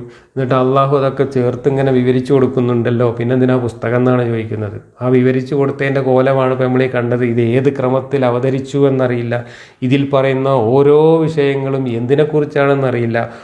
ഒരിടത്ത് പറഞ്ഞാൽ നേരെ വിരുദ്ധമായിട്ട് വേറൊരിടത്ത് പറയുന്നു. എന്നിട്ട് അതിൻ്റെ പേരിൽ വ്യാഖ്യാതാക്കൾ തർക്കിക്കുന്നു. ഈ കോലത്തിലൊക്കെ ആയത് എന്തുകൊണ്ടാണ്? 23 കൊല്ലക്കാലം ഓരോ സന്ദർഭത്തിനനുസരിച്ച് എങ്ങനെ വായിൽ തോന്നിയത് പറഞ്ഞൊരു പുസ്തകമാക്കിയതുകൊണ്ടാണ് ഈ കുഴപ്പം മുഴുവൻ വന്നത്. ഇങ്ങനെ ഒരു പുസ്തകം ഇറക്കുമോ? തലക്ക് വെളിവുള്ള ഒരു ദൈവം ഇറക്കില്ല. അതിന് പകരം എന്താ ചെയ്യുക? പറയാനുള്ള കാര്യങ്ങൾ ലളിതമായിട്ട് വിഷയക്രമം അനുസരിച്ച് പ്രസക്തമായ കാര്യങ്ങൾ, അനാവശ്യമായ ആവർത്തനങ്ങളൊക്കെ ഒഴിവാക്കിയിട്ട് വളരെ ക്രമമായിട്ട് ലളിതമായിട്ട് ഒരു പുസ്തകം തയ്യാറാക്കിയിട്ട് ദൂതൻ്റെ കയ്യിൽ അങ്ങോട്ട് കൊണ്ട് കൊടുക്കുക ചെയ്യുക. മൂസക്ക് കൊടുത്ത മാതിരി കൊടുക്കണം. എന്നിട്ട് പിന്നെ ആ കൊടുത്ത പുസ്തകത്തിൽ നിന്ന് നോക്കിയിട്ട് ദൂതൻ ഇങ്ങനെ വിവരിച്ചു കൊടുത്താൽ പോലെ വിശദീകരിച്ചു കൊടുത്താൽ മതി. ദൂതൻ അത് വായിച്ചിട്ട് മനസ്സിലാവുന്നില്ലെങ്കിൽ വായിച്ചാൽ മനസ്സിലാവുന്ന ഒരാളെ ദൂതനാക്കിയിട്ട് അയക്കണം പഠിച്ചോൻ. അല്ലാതെ എഴുത്തും വായന അറിയാത്ത, പുസ്തകം വായിക്കാൻ അറിയാത്ത ആളല്ല ദൂതനാക്കുക. അങ്ങനെ എഴുത്തും വായന അറിയുന്ന ഒരാളെ ദൂതനാക്കുകയും എന്നിട്ട് ആ എഴുതിയ പുസ്തകം, കൊടുത്തയച്ച പുസ്തകം വായിച്ചിട്ട് അത് വിശദീകരിച്ച് കൊടുക്കാൻ ആവശ്യമായിട്ടുള്ള അഡീഷണൽ വിവരങ്ങൾ ഈ ദൂതന് പഠിച്ചോൻ കൊടുക്കും വേണം. അത് പഠിച്ചവന് കൊടുക്കാൻ നേരിട്ട് കൊടുക്കാൻ കഴിയില്ലെങ്കിൽ അതിന് ജിബ്രീലിൻ്റെ സഹായം ഉപയോഗിച്ചാൽ മതി. അവിടെ ജിബ്രീൽ വന്നിട്ട് ഇങ്ങനെ വിശദീകരിച്ച് കൊടുത്താൽ മതി. ജിബ്രീൽ ഒരു മുഫസ്സിറായിട്ട് കൂടെ ഉണ്ടായാൽ മതി. എന്നിട്ട് ഈ പുസ്തകത്തിൽ നിന്ന് നോക്കിയിട്ട് ഓരോ സന്ദർഭത്തിനനുസരിച്ച് ആ സന്ദർഭത്തിൽ ഏതാണോ ആവശ്യം എന്ന് വെച്ചാൽ അതെടുത്ത് ജിബ്രീലിൻ്റെ സഹായത്തോടു കൂടെ വിശദീകരിച്ച് കൊടുക്കുകയായിരുന്നു ചെയ്യേണ്ടിയിരുന്നത്. അങ്ങനെ ആയിരുന്നെങ്കിൽ ഈ പറയുന്ന വൈരുദ്ധ്യങ്ങളും മണ്ടത്തരങ്ങളും ഇതുപോലെയുള്ള ചപ്പുചവറുകളൊന്നും ആവർത്തനങ്ങളും കെട്ടുകഥകളൊന്നും ഈ പുസ്തകത്തിൽ ഉണ്ടാവില്ല. മനുഷ്യരെന്ത് കാര്യങ്ങളാണോ അറിയേണ്ടത് ആ കാര്യങ്ങളെ മനുഷ്യർക്ക് മനസ്സിലാവുന്ന രീതിയിൽ ക്രമപ്പെടുത്തിക്കൊണ്ട് ലളിതമാക്കിക്കൊണ്ട് വിഷയം അനുബന്ധമായിട്ട് എങ്ങനെയാണോ മനുഷ്യരോട് പറയേണ്ടത് ആ രീതിയിൽ പറയുന്ന ഒരു പുസ്തകം തയ്യാറാക്കിയിട്ട് കൊടുത്തയക്കുകയാണ് ദൈവം ചെയ്യേണ്ടത്. അല്ലെങ്കിൽ തലക്ക് വെളിവുണ്ടെങ്കിൽ ഒരു ദൈവം ചെയ്യുക. ഇതങ്ങനെ ഒന്നും ചെയ്തിട്ടില്ല. ഇത് മുഹമ്മദിൻ്റെ മുമ്പിൽ അന്നുണ്ടായിരുന്ന മക്കാർ മുഹമ്മദിനോട് ഓരോ കാര്യങ്ങൾ പറഞ്ഞ് തർക്കിക്കുകയും കുറ്റം പറയുകയും പരിഹസിക്കുകയും കളിയാക്കുകയും അവരിങ്ങനെ വന്നിട്ട് ഒരു വിമർശനങ്ങൾ ഉന്നയിക്കുകയും ഒക്കെ ചെയ്യുമ്പോൾ അവരോട് തർക്കത്തിൽ ഏർപ്പെടുക മാത്രമാണ് ഈ 13 കൊല്ലം മുഹമ്മദ് ചെയ്തത്. ആ തർക്കമാണ് ഈ ഖുർആനിലെ വെളിപാടുകളായിട്ടുള്ളത്. ഒരു ദൈവത്തിന് 13 കൊല്ലം തൻ്റെ സൃഷ്ടികളുമായിട്ട് തർക്കിച്ചുകൊണ്ടിരിക്കേണ്ട ആവശ്യമുണ്ട്. അങ്ങനെ 13 കൊല്ലം ഈ മക്കാരുമായിട്ട് നടത്തിയിട്ടുള്ള തർക്കം, ആ തർക്കത്തിൽ മക്കാർ എന്തൊക്കെയാണോ പറയുന്നത് അതിനേക്കാളും നിലവാരം കുറഞ്ഞ മറുപടികൾ. ഇതെങ്ങനെയാണ് ഒരു ദൈവത്തിൻ്റെ പുസ്തകമാവുക? അടുത്തത് 52-ാം വാക്യം. ഈ ഖുർആന്റെ മുമ്പ് നാം വേദം നൽകിയവർ തന്നെ ഇതിൽ വിശ്വസിക്കുന്നവരാണ്. 53. ഇത് അവർക്ക് ഓതിക്കേൾപ്പിക്കപ്പെടുമ്പോൾ അവർ പറയും, ഇതിൽ ഞങ്ങൾ വിശ്വസിച്ചിരിക്കുന്നു, ഞങ്ങളുടെ രക്ഷിതാവിങ്കിൽ നിന്നുള്ള സത്യം തന്നെയാണിത്, നിശ്ചയമായും ഞങ്ങൾ ഇതിനു മുമ്പ് തന്നെ മുസ്ലിങ്ങളായി കഴിഞ്ഞവരാണ്. മുഹമ്മദ് ഇങ്ങനെ മൂസക്കഥ ഇങ്ങനെ പുട്ടിന് തേങ്ങ പോലെ ആവർത്തിച്ച് പറയുന്നതിൻ്റെ കാരണം ഇതാണ്. മുഹമ്മദ് ഈ മൂസക്കഥയും പിന്നെ ഈ വേദങ്ങളിലെ കഥയും ഇങ്ങനെ പറഞ്ഞുകൊണ്ട് താനും അതിൻ്റെ ഭാഗമാണ്, അതിൻ്റെ ബാക്കിയാണ്, അതിൻ്റെ തുടർച്ചയാണ് എന്ന അവകാശവാദം ഉന്നയിച്ചുകൊണ്ട് വന്നപ്പോൾ ഈ ജൂതന്മാരും ക്രിസ്ത്യാനികളും ഒക്കെ വളരെ നിഷ്പ്രയാസം അനായാസം തൻ്റെ കൂടെ വരുമെന്നും താൻ പറയുന്നത് വിശ്വസിക്കുമെന്നും മുഹമ്മദ് പ്രതീക്ഷിച്ചിരുന്നു. മുഹമ്മദിൻ്റെ ആ പ്രതീക്ഷയാണ് ഇവിടെ ഒരു പ്രവചനമായിട്ട് വരുന്നത്. ക്രിസ്ത്യാനികളും ജൂതന്മാരൊക്കെ ദപ്പ വിശ്വസിക്കാൻ പോവും, അവരൊക്കെ ഞങ്ങൾ പണ്ടേ മുസ്ലിങ്ങളാണ് എന്നും പറഞ്ഞുകൊണ്ട് ഇതെല്ലാം വിശ്വസിക്കും, അവർ പറയും എന്നാണ് പറയുന്നത്. പ്രവചനമാണിത്. ഇത് അവർക്ക് ഓതിക്കേൾപ്പിക്കപ്പെടുമ്പോൾ അവർ പറയും, ഇതിൽ ഞങ്ങൾ വിശ്വസിച്ചിരിക്കുന്നു, ഞങ്ങളുടെ രക്ഷിതാവിങ്കിൽ നിന്നുള്ള സത്യം തന്നെയാണിത്, നിശ്ചയമായും ഞങ്ങൾ ഇതിനു മുമ്പ് തന്നെ മുസ്ലിങ്ങളായി കഴിഞ്ഞവരാണ്. ക്രിസ്ത്യാനികളും ജൂതന്മാരും ഇതിങ്ങനെ ഓതിക്കേൾപ്പിച്ചാൽ അവർ പറയും, ഞങ്ങൾ ഇത് വിശ്വസിക്കുന്നു, ഇത് സത്യം തന്നെയാണ്, ഞങ്ങളും ഇത് തന്നെ ആയിരുന്നു എന്നൊക്കെ പറയും എന്നിവിടെ പ്രവചിക്കുകയാണ്. പക്ഷേ ഈ പ്രവചനം പൊളിഞ്ഞ് പാളീസായി. ഈ പ്രവചനം പറയുമ്പോൾ മുഹമ്മദിൻ്റെ മനസ്സിൽ മദീനയിലേക്ക് കടക്കാൻ തീരുമാനിച്ച സ്ഥിതിക്ക് മദീനയിലുള്ള ജൂതന്മാരൊക്കെ ആയിരിക്കാം ചിലപ്പോൾ മനസ്സിലുണ്ടാവുക. മദീനയിൽ ചെന്നിട്ട് താൻ ഇതൊക്കെ പറയുമ്പോൾ, ഈ കഥയൊക്കെ മൂസക്കഥയൊക്കെ പറയുമ്പോൾ മദീനയിലുള്ള ജൂതന്മാർക്കും അവിടുത്തെ ക്രിസ്ത്യാനികളുമൊക്കെ തൻ്റെ കൂടെ വരുമെന്നും മക്കയിലും പരിസരത്തും ഉണ്ടായിരുന്ന ജൂതന്മാരും ക്രിസ്ത്യാനികളും തൻ്റെ മതം സ്വീകരിക്കുമെന്നും മുഹമ്മദ് വിചാരിച്ചിരുന്നു, പ്രതീക്ഷിച്ചിരുന്നു. അമിതമായ ആ പ്രതീക്ഷയാണ് മുഹമ്മദ് ഒരു പ്രവചനം പോലെ ഇവിടെ വെളിപാടായിട്ട് പറയുന്നത്. പക്ഷേ അതൊന്നും ചരിത്രത്തിൽ സംഭവിച്ചില്ല എന്നതുകൊണ്ട് തന്നെ ഈ പ്രവചനം പൊളിഞ്ഞു. പടച്ച തമ്പുരാൻ്റെ പ്രവചനം പൊളിയാൻ സാധ്യതയില്ലല്ലോ, മുഹമ്മദിൻ്റെ പ്രവചനമാണ് പൊളിഞ്ഞത്. അവരെന്താ ചെയ്തത്? അവർ മുഹമ്മദിനെ ഇതൊക്കെ കേട്ടപ്പോൾ തന്നെ തള്ളിക്കളഞ്ഞു. കാരണം അവരുടെ വേദഗ്രന്ഥത്തിലെ കഥകളുമായിട്ട് തട്ടിച്ചു നോക്കുമ്പോൾ ആ നിലവാരമൊന്നും ഇതിനില്ല എന്ന് ബോധ്യപ്പെട്ടതുകൊണ്ട് ജൂതന്മാരും ക്രിസ്ത്യാനികളും മുഹമ്മദിനെ സ്വീകരിച്ചില്ല, മദീനയിലും സ്വീകരിച്ചില്ല. അവസാനം മുഹമ്മദ് അവരുമായിട്ടൊക്കെ ഘോരമായ യുദ്ധം നടത്തി അവരെ വാളുകൊണ്ട് കീഴ്പ്പെടുത്തിയിട്ടാണ് അവരെയൊക്കെ നശിപ്പിച്ച് കളഞ്ഞത്. അപ്പോൾ ഈ പ്രവചനം ഇവരൊക്കെ ഇതിൽ കേൾക്കുമ്പോഴേക്ക് ഇതിലേക്ക് വരും എന്ന ഈ പ്രവചനം പൊളിഞ്ഞ പ്രവചനങ്ങളുടെ ഒരു ഉദാഹരണമാണ് ഖുർആനിൽ. 54 അവർക്ക് ക്ഷമിച്ച കാരണം കൊണ്ട് തങ്ങളുടെ പ്രതിഫലം ഇരട്ടിയായി നൽകപ്പെടും. അവർ നന്മ കൊണ്ട് തിന്മയെ തടയുകയും നാം കൊടുത്തതിൽ നിന്ന് ചെലവഴിക്കുകയും ചെയ്യുന്നു. ഇതൊന്നും ഉണ്ടായിട്ടില്ല. അതെല്ലാം മുഹമ്മദിൻ്റെ പ്രതീക്ഷകൾ മാത്രമായിരുന്നു എന്നതാണ് സത്യം. അവർ അനാവശ്യമായ വാക്കുകൾ കേട്ടാൽ അതിൽ നിന്ന് തിരിഞ്ഞു കളയും, ഇങ്ങനെ പറയുകയും ചെയ്യും, ഞങ്ങൾക്ക് ഞങ്ങളുടെ കർമ്മങ്ങൾ, നിങ്ങൾക്ക് നിങ്ങളുടെ കർമ്മങ്ങൾ, നിങ്ങൾക്ക് സലാം, മൂഢന്മാരുടെ മാർഗം ഞങ്ങൾ ആഗ്രഹിക്കുന്നില്ല. ഈ ജൂതന്മാരും ക്രിസ്ത്യാനികളും ഇസ്ലാം സ്വീകരിച്ച് വന്നിട്ട് പിന്നെ അവരെ എതിർക്കുന്നവരോട് പറയാൻ പോകുന്ന കാര്യങ്ങളാണെന്നാണ് ഇവിടെ അവതരിപ്പിക്കുന്നത്. അങ്ങനെയൊന്നും അവിടെ ഉണ്ടായിട്ടില്ല എന്നുള്ളതാണ് സത്യം. അപൂർവം ചില ആളുകൾ, 1-2 ആളുകൾ ചിലപ്പോൾ മുഹമ്മദിൻ്റെ കൂടെ കൂടിയിട്ടുണ്ടാവാം. അതല്ലാതെ ഈ പ്രവചിക്കുന്നത് പോലെ ക്രിസ്ത്യാനികളും ജൂതന്മാരും ഒന്നും കൂട്ടത്തോടെ ഇസ്ലാമിലേക്ക് വന്നിട്ടില്ല. 56 താങ്കൾ ഇഷ്ടപ്പെടുന്നവരെ താങ്കൾ നേർമാർഗത്തിലാക്കുകയില്ല, പക്ഷേ താൻ ഉദ്ദേശിച്ചവരെ അള്ളാഹു നേർമാർഗത്തിലാക്കുന്നു. സന്മാർഗം പ്രാപിക്കുന്നവരെ പറ്റി അവൻ ഏറ്റവും അറിയുന്നവനാണ്. ഈ ആയത്തിറങ്ങിയതിൻ്റെ പശ്ചാത്തലം വാഹിദി തഫ്സീറിലും ഇബ്നു അബ്ബാസിൻ്റെ തഫ്സീറിലൊക്കെ പറയുന്നുണ്ട്. ഇത് മുഹമ്മദിൻ്റെ സംരക്ഷകനായിരുന്ന മൂത്താപ്പ അബൂ താലിബ് മരിക്കാൻ ചക്രശ്വാസം വലിച്ച് കിടക്കുന്ന സമയത്ത് മുഹമ്മദ് അവിടെ പോയി ആ മനുഷ്യനെ ശല്യപ്പെടുത്തി. മരിക്കാൻ കിടക്കുന്ന മനുഷ്യനോട് നിങ്ങൾ ഇസ്ലാം മതം സ്വീകരിക്കണമെന്നും ഷഹാദത്ത് കലിമ ചൊല്ലണമെന്നും അള്ളാഹുവിനെ സ്വീകരിക്കണമെന്നും നിങ്ങൾ നിങ്ങളുടെ പാരമ്പര്യ മതം ഉപേക്ഷിക്കണമെന്നും മുഹമ്മദ് ഈ മരിക്കാൻ കിടക്കുന്ന മൂത്താപ്പാനോട് ആവശ്യപ്പെട്ടു. മുഹമ്മദിൻ്റെ ജീവിതകാലം മുഴുവൻ അയാളുടെ ഈ മതനിഷേധമോ അല്ലെങ്കിൽ അയാളുടെ പുതിയ മതമോ അല്ലെങ്കിൽ അയാളുടെ വിശ്വാസരാഹിത്യമോ ഒന്നും പരിഗണിക്കാതെ ഒരു ജനാധിപത്യ ബോധമുള്ള ആധുനിക മനുഷ്യനെ പോലെ മുഹമ്മദിനെ സംരക്ഷിച്ച ആ മനുഷ്യൻ മരിക്കാൻ കിടക്കുമ്പോൾ മുഹമ്മദ് അവിടെ പോയിട്ട് അദ്ദേഹത്തോട് ഇതാവശ്യപ്പെട്ടു. ആ സമയത്ത് അദ്ദേഹത്തിൻ്റെ കിടക്കരികിൽ അബൂജഹൽ, വലീദ് ബിൻ മുഗീറ, അങ്ങനെ ഒരുപാട് ആളുകൾ ഇരിപ്പുണ്ടായിരുന്നു. ഖുറൈശി പ്രമാണിമാർ അദ്ദേഹത്തെ ശുശ്രൂഷിച്ചുകൊണ്ട് അവിടെ ഇരിപ്പുണ്ടായിരുന്നു. അവരുടെ മുമ്പിൽ വെച്ചാണ് മുഹമ്മദ് ഈ ആവശ്യം ഉന്നയിച്ചത്. അപ്പോൾ അവർ അബൂ താലിബിനോട് നിങ്ങൾ നിങ്ങളുടെ പൂർവ്വപിതാക്കളുടെ മതവിശ്വാസം ഉപേക്ഷിക്കുകയാണോ എന്ന് ചോദിച്ചു. അപ്പോൾ ഞാൻ എൻ്റെ പൂർവികരുടെ വിശ്വാസത്തിൽ ഉറച്ചു നിൽക്കുന്നു എന്ന് ഈ മരിക്കാനുള്ള സമയത്ത് അബൂ താലിബ് ഉറപ്പിച്ചു പറഞ്ഞു. അപ്പോൾ മുഹമ്മദിന് ആ മനുഷ്യനോട് കലിപ്പ് തോന്നിയിട്ട് മുഹമ്മദ് പറഞ്ഞ കാര്യമാണിത്. എന്ത്? താങ്കൾ ഇഷ്ടപ്പെടുന്നവരെ താങ്കൾ നേർമാർഗത്തിലാക്കുകയില്ല, പക്ഷേ താൻ ഉദ്ദേശിച്ചവരെ അള്ളാഹു നേർമാർഗത്തിലാക്കുന്നു. സന്മാർഗം പ്രാപിക്കുന്നവരെ പറ്റി അവൻ ഏറ്റവും അറിയുന്നവനാണ്. അപ്പം മുഹമ്മദ് പറഞ്ഞാലും മുഹമ്മദിന് ഇഷ്ടപ്പെട്ട മുഹമ്മദിൻ്റെ മൂത്താപ്പ പോലും മതം വിശ്വസിക്കാത്തത് അള്ളാഹു വിശ്വസിക്കാൻ തീരുമാനിച്ചിട്ടില്ല എന്നതുകൊണ്ടാണ്, അള്ളാഹു ഹിദായത്ത് കൊടുക്കാൻ തീരുമാനിച്ചിട്ടില്ല എന്നതുകൊണ്ടാണ് ഇവിടെ എഴുതി വച്ചിട്ടുള്ളത്. അവിടെ തലയിലെഴുത്ത് കൊണ്ടുവന്നിട്ട് തൻ്റെ സ്വന്തം രക്ഷിതാവിനെ തള്ളിപ്പറയുകയും പരിഹസിക്കുകയുമാണ് മുഹമ്മദ് ഇവിടെ ചെയ്തത്. അടുത്തത് 57. അവർ പറയുന്നു, സന്മാർഗം അനുസരിക്കുന്നതിൽ നിങ്ങളോട് സഹകരിച്ചാൽ നാട്ടിൽ നിന്ന് ഞങ്ങൾ ബഹിഷ്കരിക്കപ്പെടുന്നതാണ്. നാം അവർക്ക് നിർഭയമായ ഹറം സൗകര്യപ്പെടുത്തി കൊടുത്തിട്ടില്ലേ? നമ്മുടെ പക്കൽ നിന്നുള്ള ആഹാരമായി എല്ലാ വസ്തുക്കളുടെയും ഫലങ്ങൾ അവിടേക്ക് ശേഖരിച്ചു കൊണ്ടുവരപ്പെടുന്നു, പക്ഷേ അധികം ആളുകളും സത്യം അറിയുന്നില്ല. ഇവിടെ ഈ അവർ പറയുന്നു എന്ന് പറയുന്നത് ആര് പറയുന്നു എന്നത് ഖുർആനിൽ വ്യക്തമല്ല. ഇവിടെ അവർ പറയുന്നു എന്നതുകൊണ്ട് ആര് പറയുന്നു എന്നാണ് ഉദ്ദേശിക്കുന്നത് എന്നറിയണമെങ്കിൽ നമ്മൾ തഫ്സീറുകൾ തപ്പണം. അവിടെ പറയുന്നത് ഏതോ ഒരു ഹാരിസ് എന്ന് പറയുന്ന ആൾ മുഹമ്മദിനോട് ഇങ്ങനെ പറഞ്ഞു, എനിക്ക് നിങ്ങളെ മതമൊക്കെ വിശ്വസിച്ചാൽ കൊള്ളാമെന്നുണ്ടായിരുന്നു, നിങ്ങൾ പറയുന്നതൊക്കെ ശരിയാണെന്ന് തോന്നുന്നുണ്ട്, പക്ഷേ ഞാനത് വിശ്വസിച്ച് നിങ്ങളെ കൂടെ വന്നാൽ ഈ മക്കയിൽ നിന്ന് ഞാൻ ബഹിഷ്കരിക്കപ്പെടില്ലേ, ഞാനും കുടുംബവും ബഹിഷ്കരിക്കപ്പെടില്ലേ എന്ന് ഈ ഹാരിസ് പറഞ്ഞപ്പോൾ അതിനുള്ള മറുപടിയായിട്ട് വന്നതാണ് ഈ ആയത്ത് എന്നാണ്.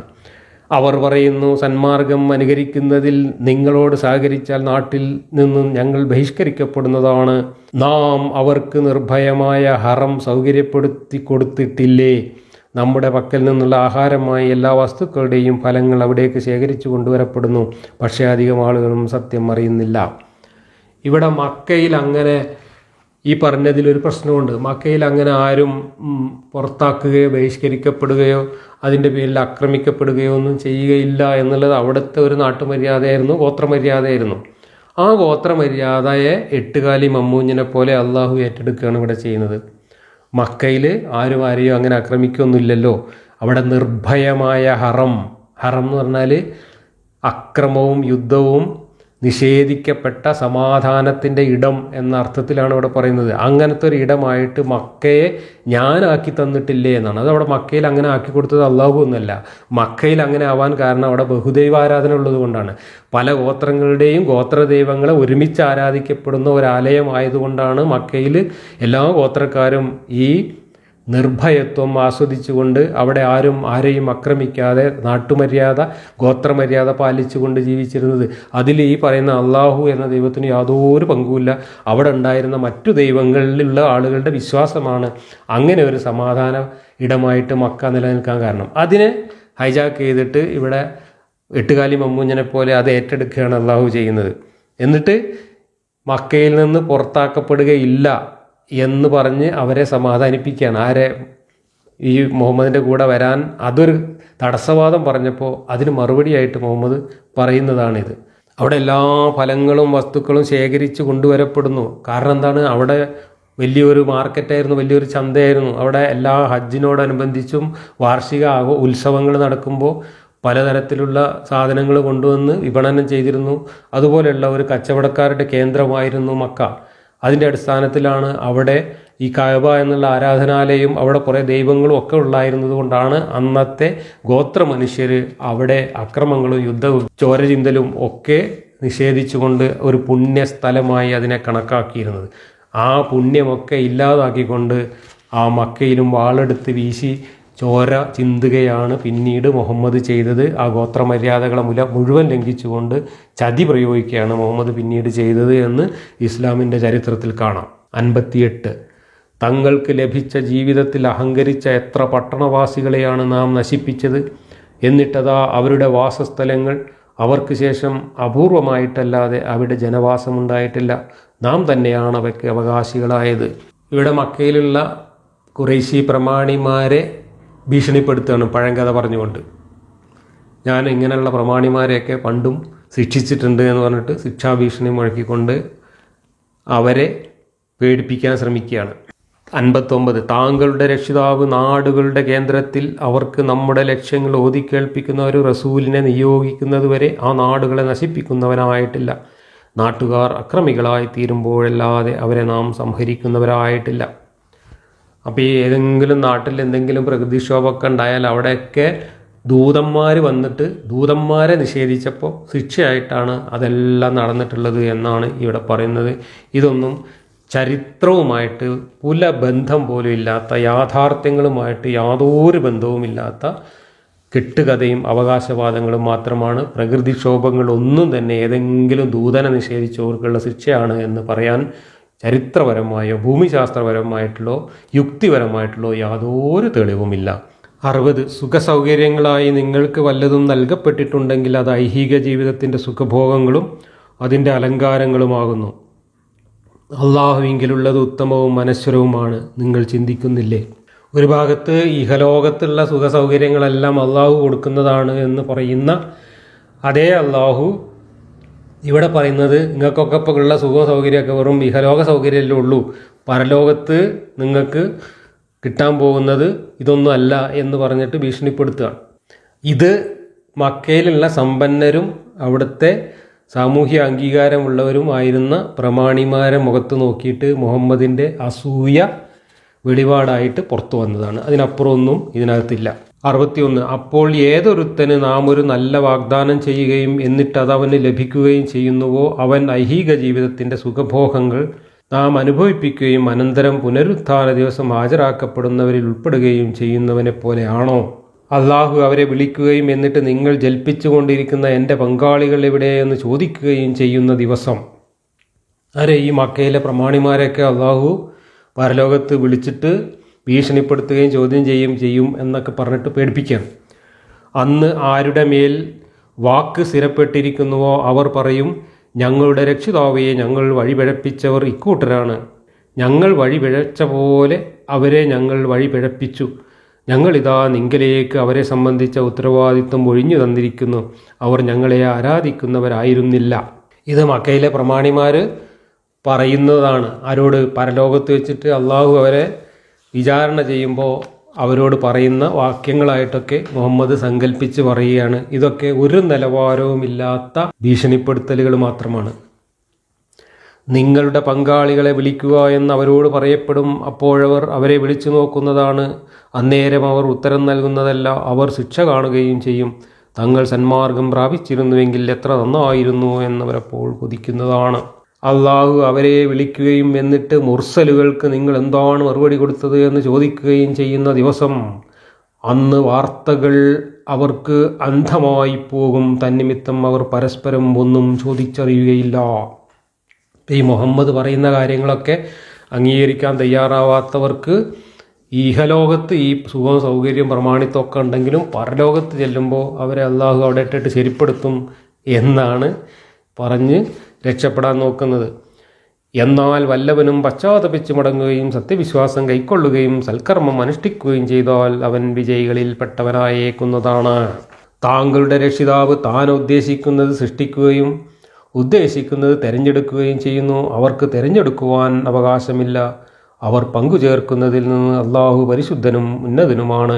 താങ്കളുടെ രക്ഷിതാവ് അവരുടെ ഹൃദയങ്ങൾ മറച്ചുവെക്കുന്നതും അവർ വെളിപ്പെടുത്തുന്നതും അറിയുന്നവനാണ്.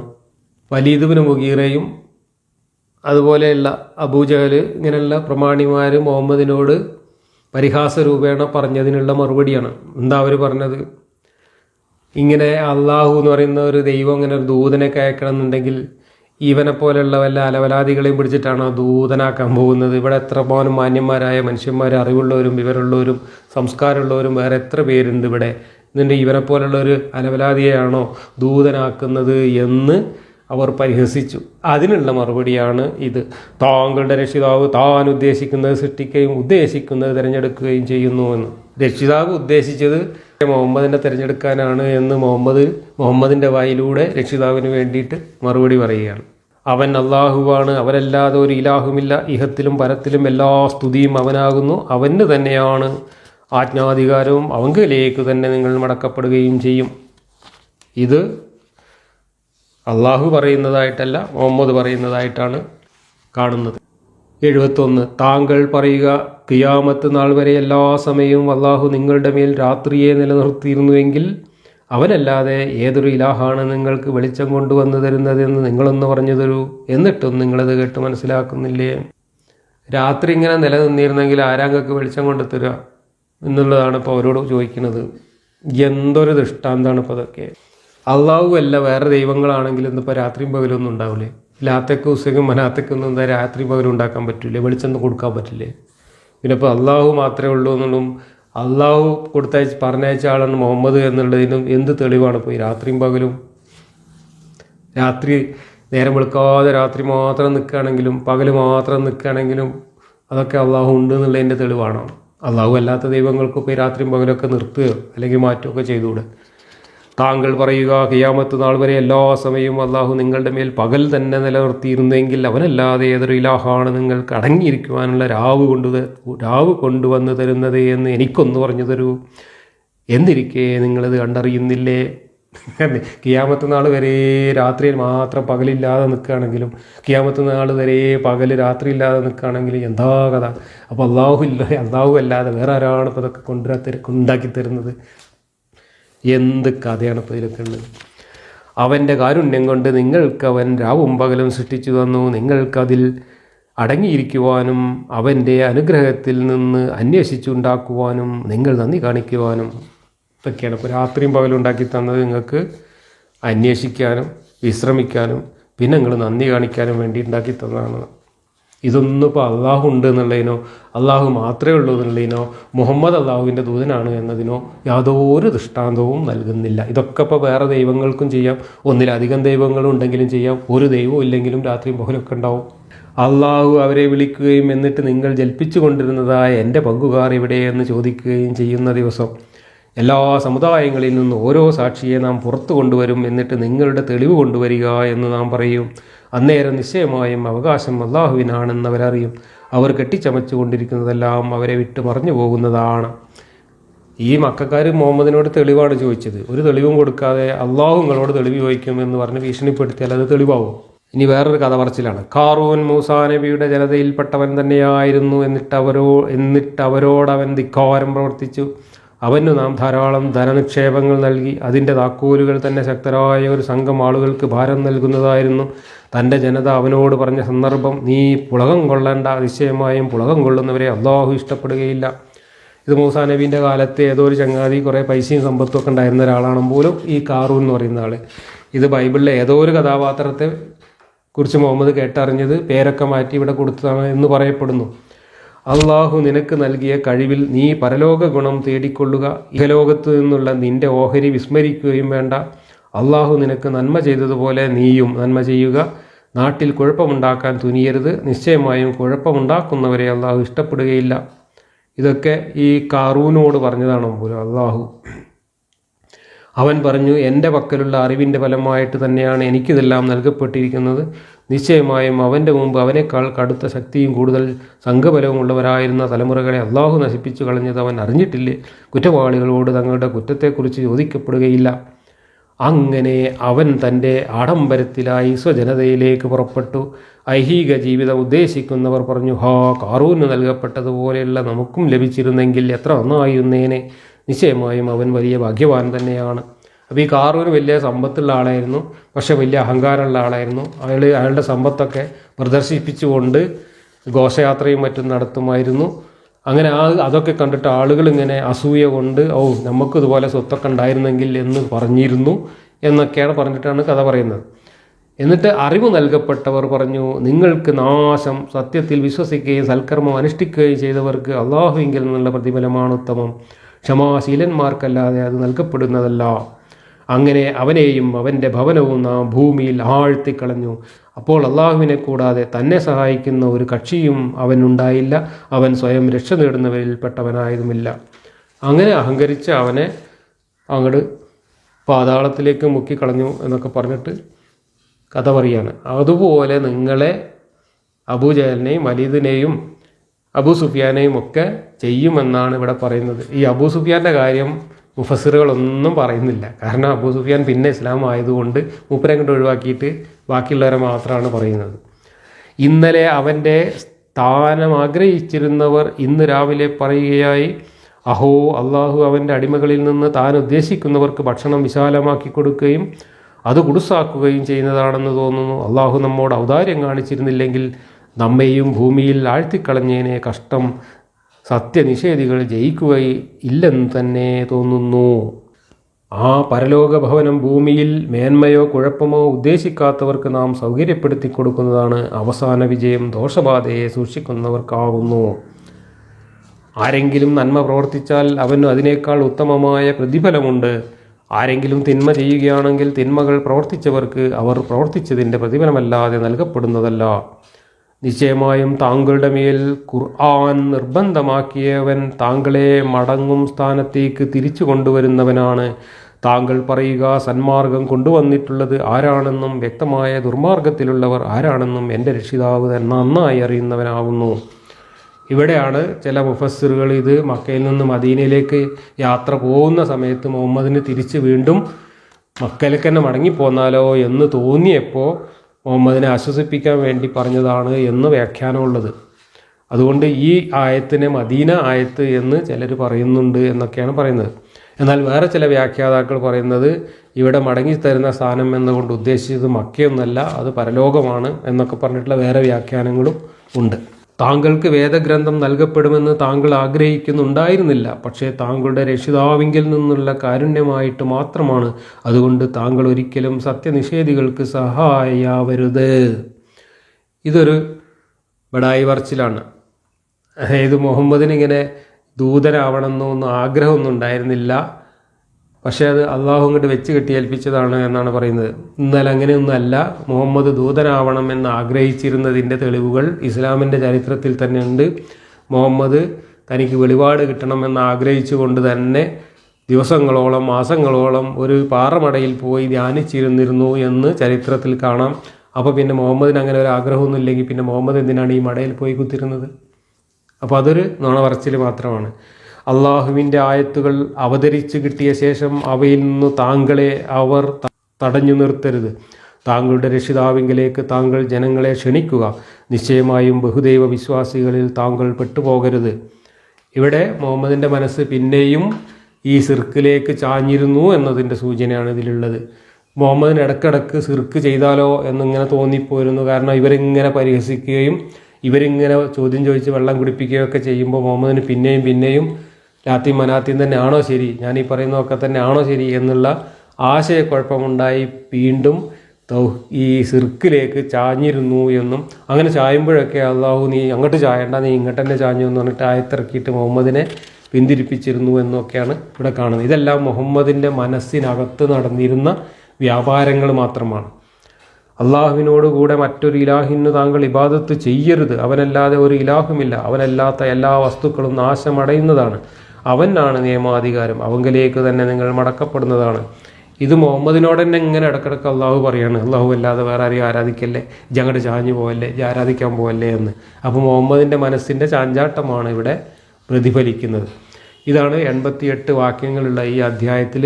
ഇതുവരെ നമ്മൾ ഈ പറഞ്ഞ കാര്യങ്ങളൊക്കെ കൂടെ വെച്ച് നോക്കുമ്പോൾ ഈ അധ്യായത്തിലും പുതിയതായിട്ട് യാതൊന്നുമില്ല. അള്ളാഹു എന്ന് പറയുന്ന ഒരു ദൈവം ഈ മക്കക്കാരായ ഖുറൈശികളോട് ഇങ്ങനെ തർക്കം കൂടിക്കൊണ്ട് നടക്കുകയായിരുന്നു ഈ 13 കൊല്ലം. ഈ തർക്കത്തിൽ അവരുന്നയിച്ച വാദങ്ങൾക്കോ അവരുന്നയിച്ച ന്യായങ്ങൾക്കോ വിമർശനങ്ങൾക്കോ യുക്തിസഹമായ ഒരു മറുപടിയുമില്ല. എന്തൊക്കെയോ മുട്ടുന്യായങ്ങൾ പറഞ്ഞ് തടി രക്ഷപ്പെടുത്തുന്ന രീതിയിലുള്ള മറുപടികൾ മാത്രമാണ് ഈ മക്കക്കാരുമായുള്ള തർക്കത്തിൽ നമ്മൾ കാണുന്നത്. ഇവിടെ അടിസ്ഥാനപരമായ ഒരു ചോദ്യം, പ്രപഞ്ച സൃഷ്ടാവായ ഒരു ദൈവത്തിന് 13 കൊല്ലക്കാലം തൻ്റെ സൃഷ്ടികൾക്ക് ഒരു കാര്യം പറഞ്ഞു കൊടുക്കാൻ വേണ്ടി ഒരു ദൂതനെ പറഞ്ഞയച്ചിട്ട് ആ ദൂതൻ്റെ നാവിലൂടെ ഈ സൃഷ്ടികളുമായിട്ട് ഇങ്ങനെ വക്കാണം കൂടേണ്ടി വരികയും ഇത് താൻ കൊടുത്തയച്ചൊരു പുസ്തകമാണെന്നും താൻ പറഞ്ഞയച്ചൊരു ദൂതനാണെന്നും അവരെ ബോധ്യപ്പെടുത്താൻ കഴിയാതെ ഇങ്ങനെ വെള്ളം കുടിച്ച് ബബബ അടിക്കേണ്ടി വരികയും ഒക്കെ ചെയ്തു എന്ന് പറഞ്ഞാൽ ആ ദൈവത്തിനെ പിന്നെ എന്തിനു കൊള്ളുമെന്നാണ് നമുക്ക് ചോദിക്കാനുള്ളത്. ഇതൊക്കെ വെറും മണ്ടത്തരങ്ങളല്ലാതെ, ഇതൊക്കെ ഒരു മനുഷ്യൻ്റെ മനസ്സിൽ നടന്നിട്ടുള്ള വികലമായ ബുദ്ധിവ്യാപാരങ്ങൾ, ചിന്താവ്യാപാരങ്ങളല്ലാതെ ഇതിനകത്ത് ഒരു ദൈവീകതയുമില്ല, ഒരു വെളിപാടുമില്ല, ഒരു അള്ളാഹുവുമില്ല, ഒരു ജിബ്രീലുമില്ല. ഇതെല്ലാം വെറും പൊട്ടത്തരങ്ങൾ മാത്രമാണ് എന്നാണ് ഇതൊക്കെ നമ്മളെ ബോധ്യപ്പെടുത്തിക്കൊണ്ടിരിക്കുന്നത്. ഈ അധ്യായം പോലെ തന്നെ ഇനിയും ഒരുപാട് മക്ക അധ്യായങ്ങൾ ചർച്ച ചെയ്യാനുണ്ട്. അടുത്ത മറ്റൊരു അധ്യായവുമായിട്ട് അടുത്ത ക്ലാസ്സിൽ നമുക്ക് വീണ്ടും കാണാം.